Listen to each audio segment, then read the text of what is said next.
Good morning, everybody. Welcome to another episode of The Agent Box with me, Shamgani, and my colleague. Abir.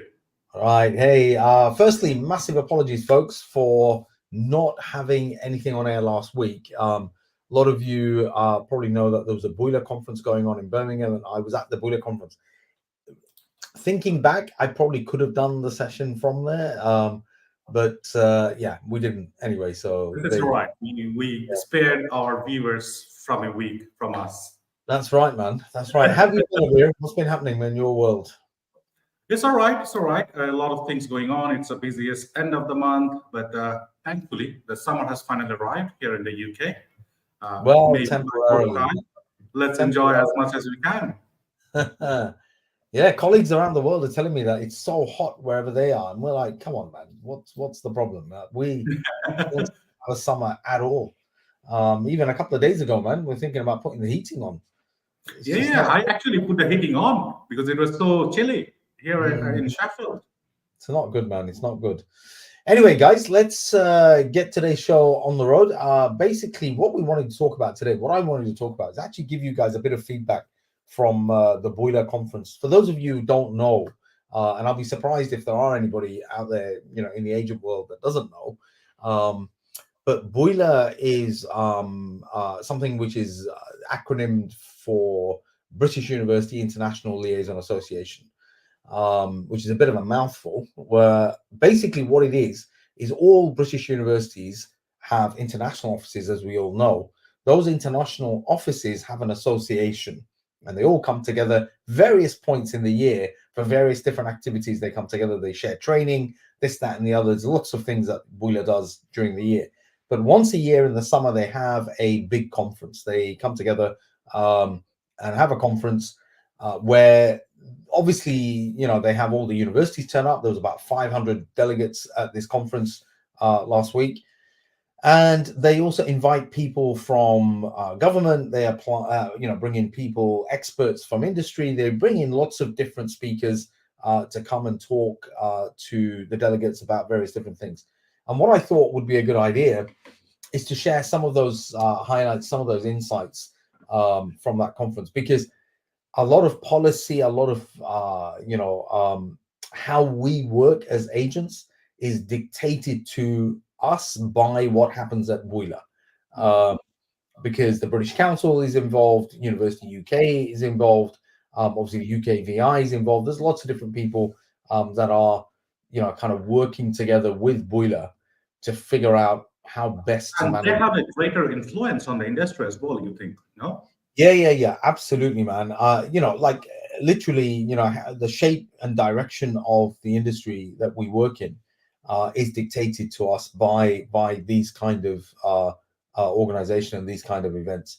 So it is very, very important that we understand as agents exactly what is being discussed, how it's being discussed, what the tone is, what the kind of the feeling is within that body. So basically, what I thought were, some key issues, key takeaways, so to speak, from the conference that affect us. And I mean, the most important one, I guess, which won't surprise anybody, bearing in mind that the BUILA conference was post-election.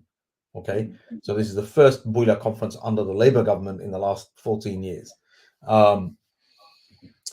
The unsurprising part was that nobody feels that anything is going to change from what the Tories have been doing.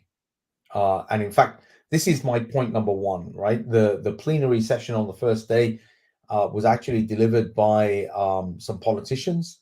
Okay, there was a gentleman who I believe worked as an ex-universities minister, or certainly worked with Joe Johnson when he was university minister. And this gentleman has been talking to our new Home Secretary, Yvette Cooper, and gave us some really good insights as to what the current government is talking about. And the short version of it is that the current government is not going to make any fundamental changes to what the Tories had set into motion. So we're not going to see a sudden U-turn on, Attendance and all those stuff. Yeah, well, we're not going to see a U-turn on dependence. We're not going to see a U-turn on, Post-study works, maybe as well. nothing like that. It's going to be pretty much as it was. And the reason for that, Abir, is this, that the Labour government won a very big, kind of election, but the problem of immigration is still in the minds of people. And in fact, the opposition, supporters are going to be very, very mindful of what the Labour Party is going to do with regards to immigration. So what this guy said, interestingly, he said that, look, any new government coming in from here on in is going to have to tackle the immigration problem. The small boats coming in, the huge number of asylum seekers, all of this stuff. Okay, so the Labour government has got rid of the Rwanda scheme, but it doesn't mean that they're just going to forget about, students. And what he was saying actually is that any government, they are going to come after students because that is one way of controlling, quickly controlling what is happening with immigration. Like I said, that won't come as any surprise to any of us. But some people did think that with the Labour government coming in, or maybe they're going to make some major U-turns on what's going on. I don't think, like you said, I don't personally think as well that there is going to be any fundamental changes in immigration policies and whatnot. But because I think from my personal experience with talking with the industry people, there was a fear that the UK could be unwelcoming to international students. Do you still feel that, or you feel that that's going to change? I think that tone is going to change. Our new foreign secretary, the whole team under Labour is going to be, I think, softer in terms of the language, the tone that they use. And definitely the British universities still want, and the government supports this, they want international students to come in. But they are going to make one change which could impact the dependency on international students. What do I mean by that? Since 2017, I believe, the home fees for domestic students has been capped at 9,250. That's been the same since 2017. Okay. So what that means is the revenue for a university from domestic students has actually gone down in monetary value because inflation has gone up, yet the money is not coming through, right? What the Labour government is proposing is that they're going to open a dialogue with universities here in the UK to increase the domestic fee. Now, if they increase the domestic fee, there's two things that are going to happen. One is that the university is going to make more money, so they're going to be less reliant on international fees coming in. Okay. Do you think would that be as straightforward as it sounds? Because I remember when I was an undergrad student all those years back, and first time in years, UK government decided to increase the fees for home students, and there was a big riot that happened, and people are like, you see, this is the other side of the problem, right? Is that if you raise international domestic fees, you're likely to put off students actually even going to university, right? So that could lower the number of students actually applying to university because it's too expensive. But what the government can do, because remember, the domestic students are all coming to universities on loans and stuff like that, right? And these loans, they don't need to pay back until they earn a certain amount of money, blah, blah, blah, blah, blah. The government could bring in incentives to tackle that part of it, to maintain the number of students coming to university from a domestic market. And let's not forget, Abir, in any given university up and down the country, the domestic numbers far outstrip the international numbers, right? So domestic numbers are still massive. They're huge. And the income generated from domestic students for universities is colossal. So, but at the same time, I think in the recent fronts, I was talking to a few industry friends and colleagues as well. There is a growing number of home students who think that getting an institutionalized education is overrated. They would rather get into like work or something else. So that is and stuff another like that. concern as well on the numbers. This is true. So there are a lot of different moving parts in this conversation, in this discussion, right?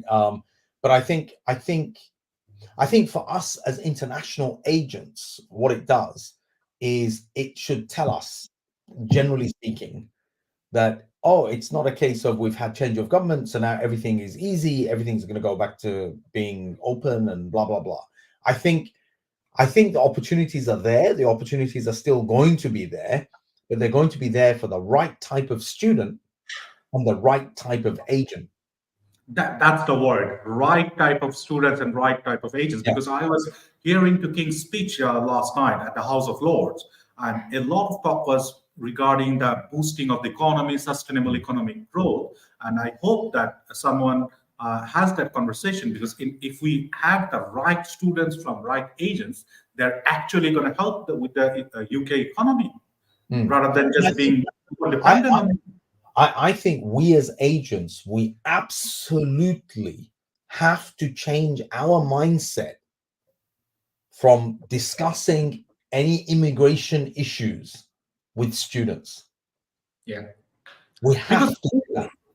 To be honest, like we are not immigration consultants. We are student recruitment consultants. People forget that. I'm gonna come out and say that, right? I've spoken to countless agents, right? And these guys, when you dig deep, just even beyond the surface, you scratch beyond the surface, and their default position in their mind is that, well, a student wants to come here to live here.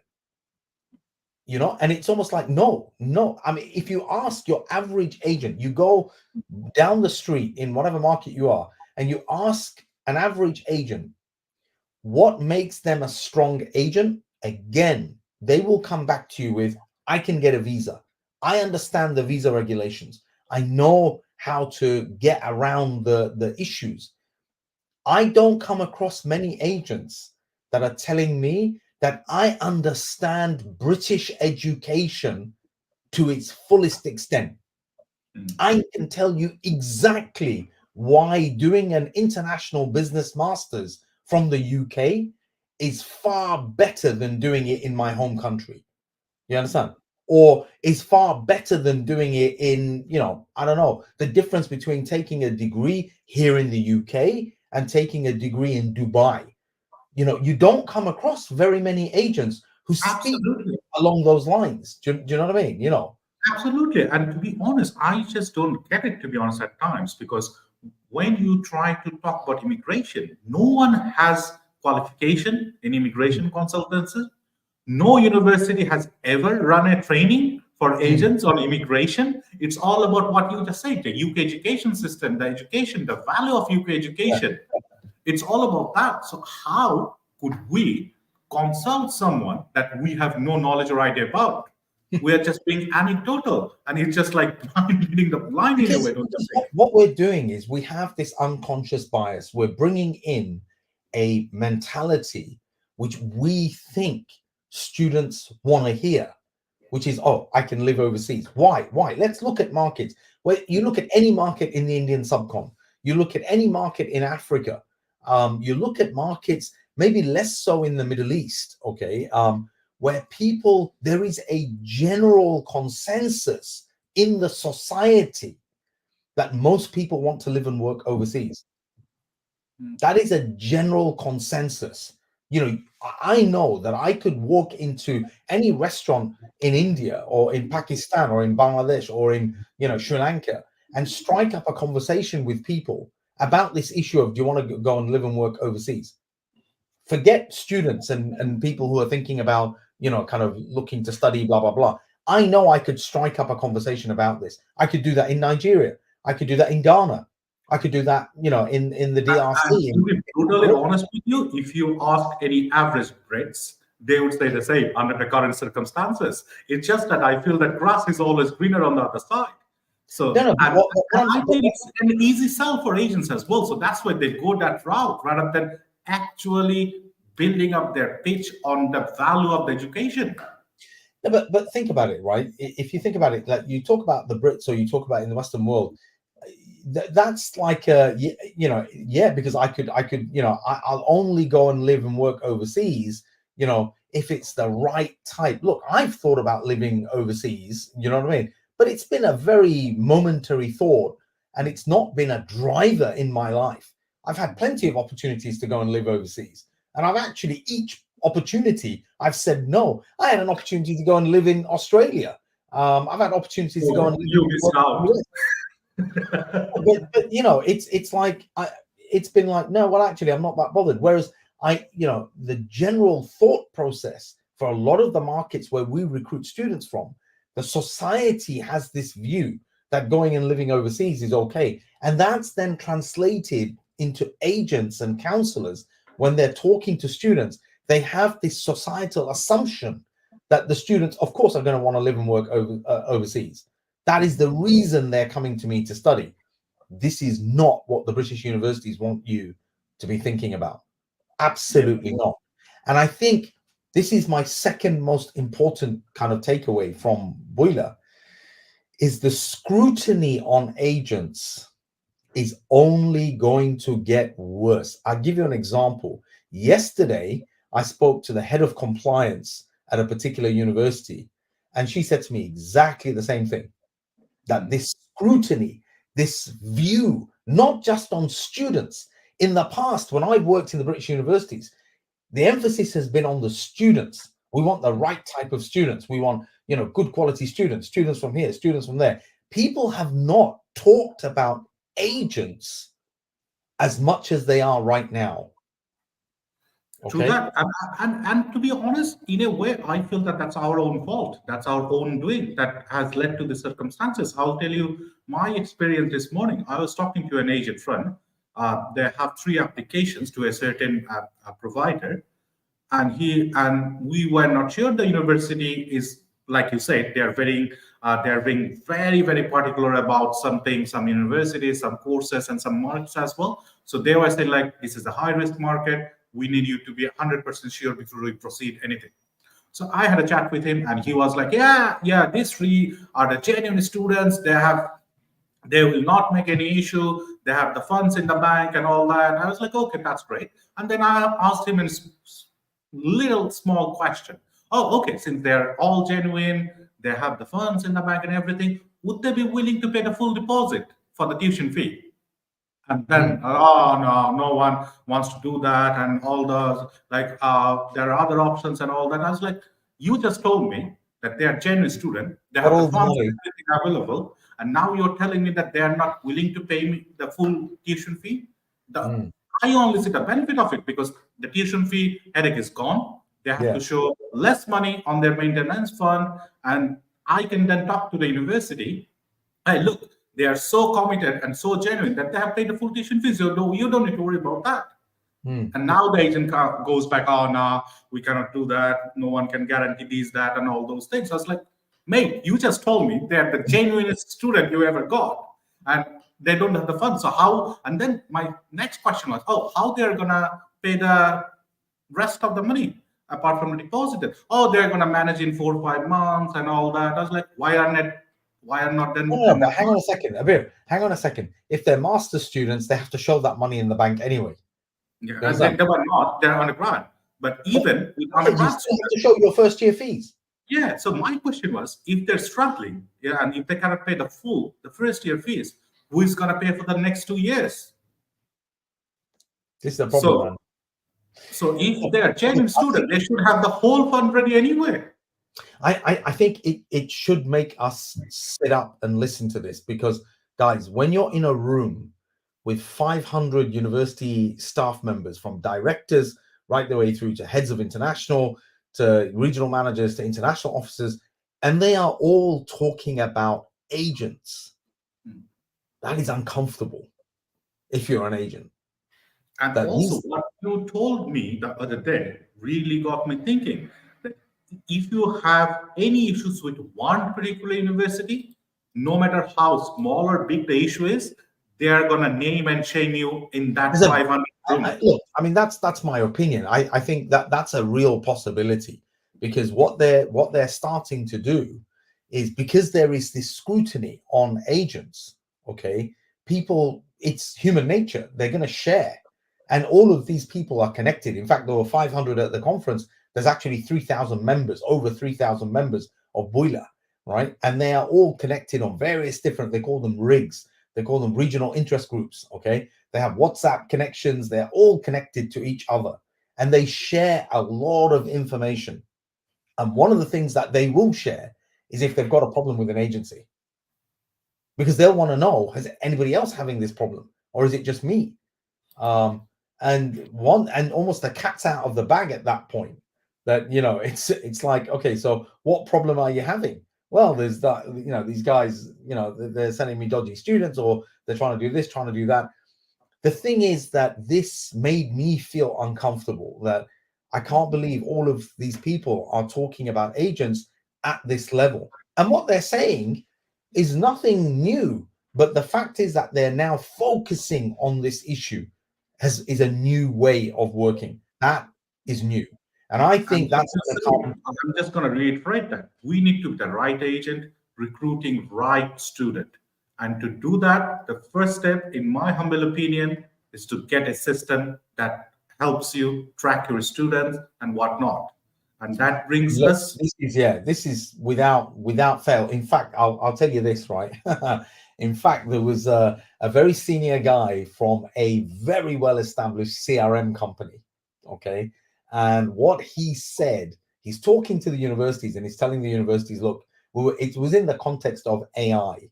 And it was basically saying that, look, you know, that you need to have, you know, a decent CRM system. He's telling the universities that they need to have a decent CRM system because, you know, it might surprise you to know not every university has a CRM system. So the universities are being told that get control of your leads, get control of your applicants, get control of your pipeline. But then there were discussions that followed on from there, which is about agents having CRM systems. And there was a big discussion that I had with a couple of different people, basically saying that, look, well, if agents don't have a CRM system, that is a nightmare scenario. That's what they're telling me. And in fact, one of the universities, I think, is going to do a little bit of an audit of, they're going to go out and ask their agents who's got a CRM system, who doesn't have a CRM system. And I think if there's an agency listening to this right now and you don't have a CRM system, mate, my advice to you, definitely start looking into this. This is not a luxury. This is not a nice to have piece of kit. If you are running an agency business and you don't have a CRM system, that is going to come and bite you. And look, you know, we've been saying this, Abir and I have been saying this on the Agent Box ever since we started. You know, the Agent Box is sponsored by Sam CRM. And there you go. There's an email address, you know, sales@samcrm.com. The producer is awake today. Yeah. But it's not about looking and getting the Sam CRM. You know, there is, like I keep saying, there's a reason why we're sponsored by Sam CRM, because as agents, we need to have control. We need to have control of our pipeline. And if we have any chance of proving to a university that I know what I'm doing, then actually being able to access data quickly and tell them exactly what you're doing with each, you know, kind of campaign that you're running or how you're managing your pipeline becomes absolutely essential. And I can't stress that enough. It's not, like I said, it's not a luxury. It's not a nice to have. You know, there are lots of options out there, lots of different price points, but look for a CRM that's gonna actually benefit you, that's gonna fit your business practice. Sam CRM, as we know, is a CRM system that's been designed by agents for agents. That makes a difference, guys. That journey, that student journey is mapped out. But you can go and get whatever, you know, CRM you want and then customize it if you can, or employ an IT guy to help you do that. But the fact still remains, you don't have a CRM system, you're asking for trouble, folks, because this is not going to go away. This scrutiny of agents, what I've seen this year, I've been on the executive board of BUILA, and I've not seen that level of discussion around what agents are doing and how they're doing it. This is very, very serious, guys. I can't believe it, man. We're 24 minutes in, almost 25 minutes in. It just doesn't seem fair.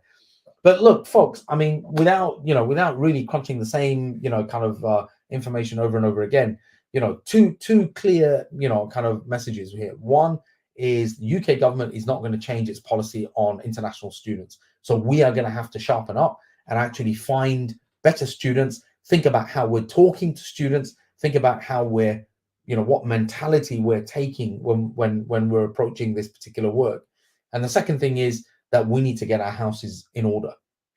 We need to get our houses in order because they are coming, to check what we're doing. They are going to start looking. I'm not going to, labor this point, but I tell you what I did as well, because we had a meeting on Monday, was I looked at what the agent quality framework is suggesting to universities in terms of their agent questionnaire. Any agent out there will know that when they got their contract, they had to fill out a questionnaire. I've designed these questionnaires in the past, okay? And I've seen hundreds of these questionnaires completed. So usually it's 1 page, maybe 2 pages. We ask some questions, this, that, and the other. The AQF's own version of the questionnaire is something ridiculous, like about 9 pages long. Ooh. This is what universities are being expected to use when deciding whether they're going to actually even sign up an agent. This is one complicated form. It's like, and then 2 pages. I was like, what are they doing? And 9 pages, that would be a nightmare. This form will take forever to complete. If I was an agent, I'd look at that and think, oh, forget it. Do you know what I mean? I can't be asked with this because this is a long, complicated form. And this is long overdue. I mean, to be honest, it's always surprised me a little bit that the agent questionnaires that we complete, used to hand out to agents seemed a little bit Mickey Mouse. This is not Mickey Mouse. But the AQF then has given a whole load of paperwork to the universities about how they need to manage the agents that they have contracted. So this is already in play. This is already in play, guys. Any new agents that are going to be signed up are going to be subject to. At the moment, the difference is that universities can pick and choose that if they want to use that or if they don't want to use that. What the government and the Labour government included is looking for is to make it mandatory for universities to use these tools. That it's not then a choice, that they have to get rid of their previous way of doing it and adopt this new way of doing it through the AQF. Anyway, guys, look, we're going to have to call it a day there, right? Next week, we might go back on track. And actually, we've got a theme that Abir and I have talked about, and we want to basically, kind of go back to that theme. But as it says there on the screen, every Thursday, 11 o'clock UK time, it does come live, but we do have our website, which is www.theagentbox.co.uk, where you've got, we have recorded versions on there, and you can watch previous episodes on there as well. We like to try and bring stuff that we think is relevant for our audience, which essentially are agents. If you're interested, then please, get in touch with us. There's a phone number there. There's an email address. Put your thoughts, your comments, your ideas forward. If you want to come and join us on the show, please do. And in fact, the head of compliance that I was speaking to yesterday, I was telling her about the Agent Box, and she's quite keen to come on the show. So I did say to her that if she comes on, I'm going to grill her a little bit. She's not going to have an easy time. She was up for the challenge. So maybe in a few weeks' time, we should try and arrange. Maybe we do a spin-off, like grilling the universities. Yeah. Well, I mean, I'm not going to sit there and just give her an easy time. I want her to have a hard time and say, well, hang on a minute, how are we supposed to do this? How are we supposed to do that? But anyway, that's for another day.